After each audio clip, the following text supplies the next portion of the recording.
Hello guys, how's it going? My name is Dal, and the last bits of content as part of the patch 11.1.5 is finally here, with Dastardly Duos finally live on both NA and EU realms. And Dastardly Duos essentially is like a boss rush mode, somewhat similar to the Brawler skill, but not exactly the same, though it's a lot more arcadey and has a bit more of a twist and a point system that allows you to compete against other players just for the fun of it all. But it's also an opportunity for players to earn a variety of unique Dastardly rewards, from achievements to actual items, from collectibles, but also even transmog pieces as well. Dastardly Duos has almost like a dungeon-like format where you really want a group of up to 5 players, ideally with a tank, healer, and a couple of DPS. However, it can be queued solo with follower dungeon NPCs to help fill up on the different roles that are necessary in the dome. Today I want to go over exactly what this content is, how to unlock all of the different rewards, all of the transmogs items, as well as the gear scaling benefits that players can take advantage of in the dome,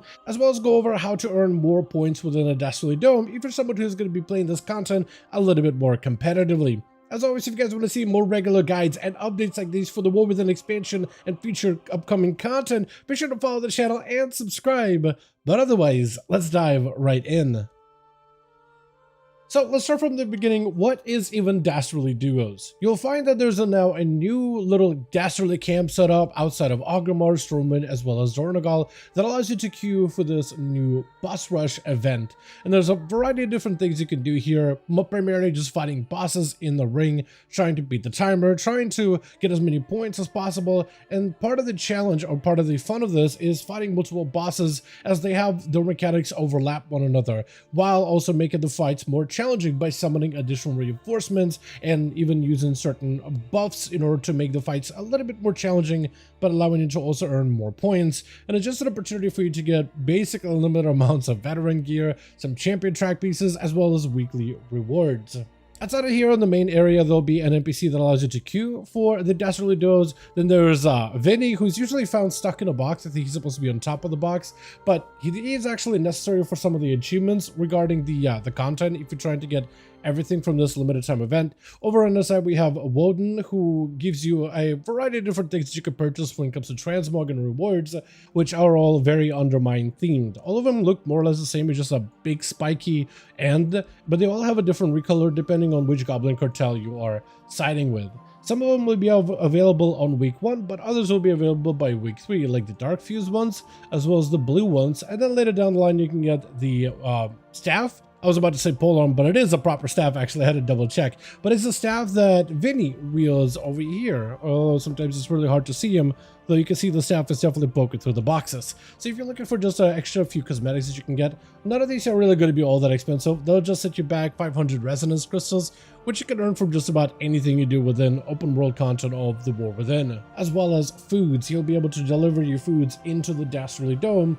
Some of these foods can increase your power, some of these foods can make you tougher if, let's say, you're struggling with Dastardlies, like if, let's say, you're doing these as a solo player, for instance, or maybe if you just want some challenging foods that will give you more points, but will give you some sort of a debuff to work with, then you could also run these foods for this event as well.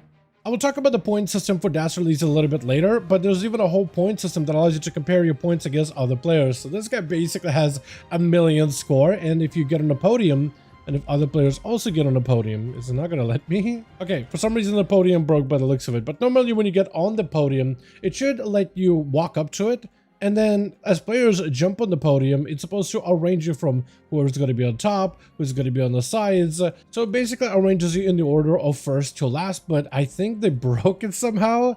Yeah, this thing is supposed to be showing up, and then when you stand on the podium, it's supposed to arrange players on the podium for first, second, third, and whatnot, which is kind of cool. So if you want to have a high score and show it off, you could just literally hang out by the podium, showing to all the players exactly how many points you were able to obtain.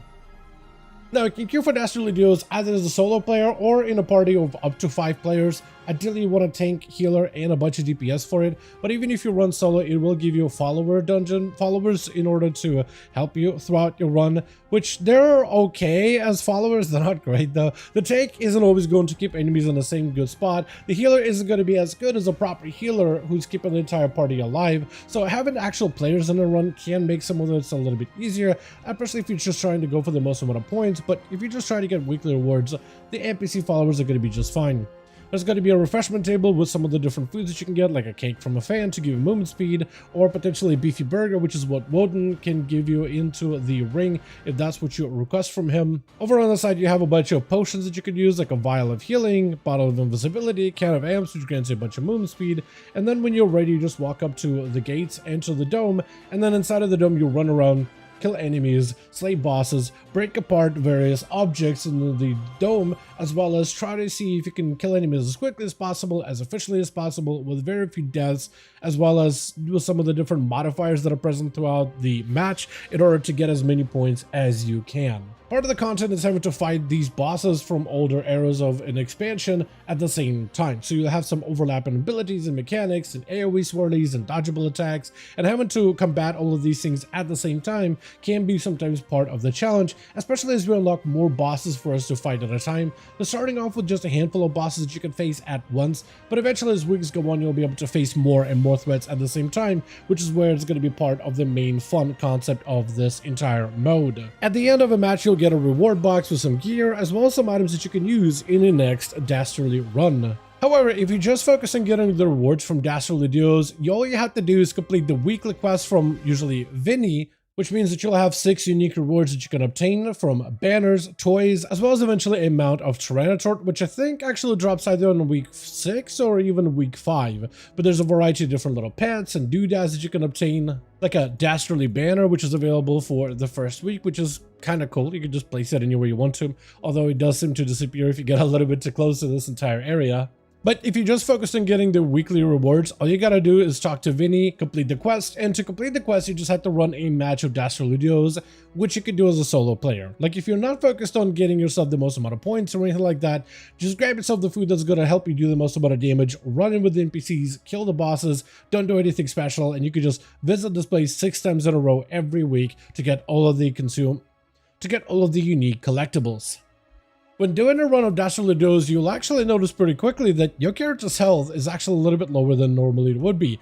My character has full mythic gear, kitted to the teeth, except for a hero track helmet that I'm trying to replace. But you'll notice that during this match, you'll have a buff called Play Nice, Play Fair, which means your maximum item level for this event is being scaled down to 619. So no matter who you are, no matter what kind of content you play within War Within, whether you're super geared or really under geared, everybody has a fair chance within Dastardly Duos. However, this also does mean that you could use older gear, such as older legendaries from previous expansions, or even older trinkets that may have some scaling potential, and use those items within Dastardly Dome. You can't equip an entire set of twink gear, however, as the buff persists as long as you have the overall item level that's above 619, which scales items down or up to 619, depending on the items that you use. But if, let's say, you have the Fairlath legendary on a Death Knight warrior or paladin from Dragonflight, for instance, that weapon's effects and damage is fully usable within the Dastardly Dome, which in some cases can actually be stronger than a normal max item level weapon, as it has this bonus fire damage effect, which is actually just incredibly strong. So you'll be able to use maybe certain items on a character, like older trinkets and legendary items, in order to give yourself a little bit of an edge within the dome, which can be a bit of fun, especially if you're somebody who likes using twink and scale gear in older content, although you get to use this in some of the newer content to make some of those encounters just a little bit easier. So definitely could be really fun, unless they end up fixing in the future. But for the time being, scaling is enabled, so feel free to use old expansion items to boost your damage within the Dastardly Dome. Now, a good portion of the Dastardly Duos is to collect points, but the points themselves within the dome don't seem to do anything at all. There doesn't seem to be as unique rewards for the amount of points you can get. There is some achievements for points, but they're not really super strict or anything. So you can just collect points just to have higher score than your friends, guildies, or even random passerbys. Just if you're trying to be a little bit more competitive, maybe with a pre-made group of friends or something like that, you can definitely run Dastardly Duos as much as you want to and try to gain the most amount of points possible. And if that is definitely up your alley, I did want to go over some of the ways for you to be able to increase that score. One of the easiest ways to do that is to obtain challenge foods that will help increase your overall score at the end of your Dastardly run.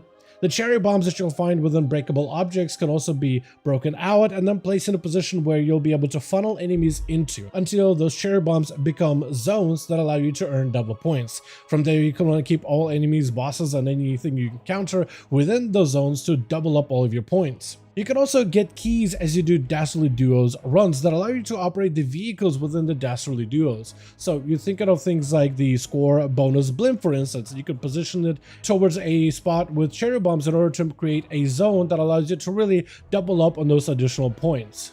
Try to see if we can get a good angle here, but off to the side you actually have two more machines over there, pyro machines, that could also be used with keys, and you can operate them to position them in a different spot. They do a decent bit of fire damage and AoE, but they also have a gravity bomb ability that allows you to relocate enemies into an area.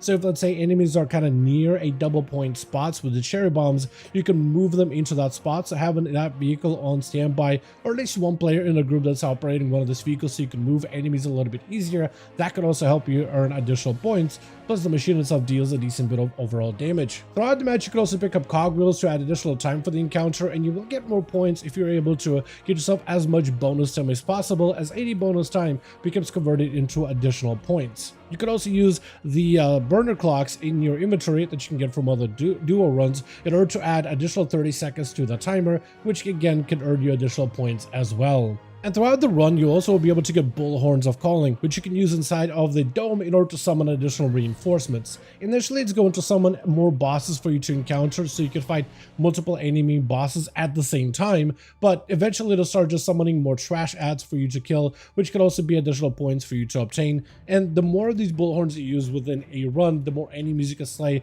the more points you can earn, and this ends up being really good when you're doing this in a party where everybody is ringing the horn again and again and again, just so you can have as many enemies for you to fight to obtain as many points as possible. So overall, if you're trying to get the most amount of points, I think running with a pre-made group of other players for Dastardly Duos is going to be overall better. I think the NPC followers, they are okay, but they're not great at damage, not great at healing. And the tank one, she doesn't really move the mobs in like a right spot all that often to place them in like the double point zone super well. It's kind of hard to control these followers, and I have had them die when I pull way too many mobs. So with a real player that's rotating proper cooldowns with a real healer and a real group of friends or players that you could just invite to the content, I think that stuff could definitely make the runs a little bit better, especially if you're just trying to go for the most amount of points. I feel like running solo just for like the rewards for the weekly is perfectly fine and convenient even, but if you are trying to get the most amount of points, doing it with guildies and friends will be better.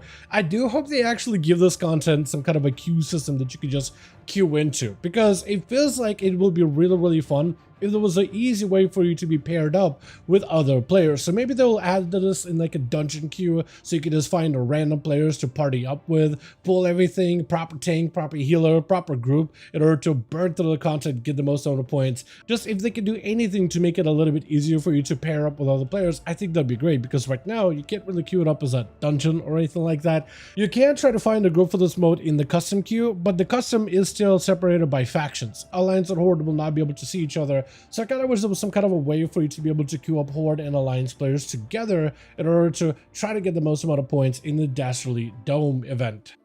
But with that, as always, I do want to thank all of you guys so much for watching, and I hope you guys did enjoy this video. If you did enjoy it or found it informative, go ahead and give it a like. I would very much appreciate that. Also, join our Discord community, especially if you got any more questions regarding future upcoming content for the World Within expansion. As always, let me know all your thoughts in the comments below, and as always, I'll see all of you guys in the next one.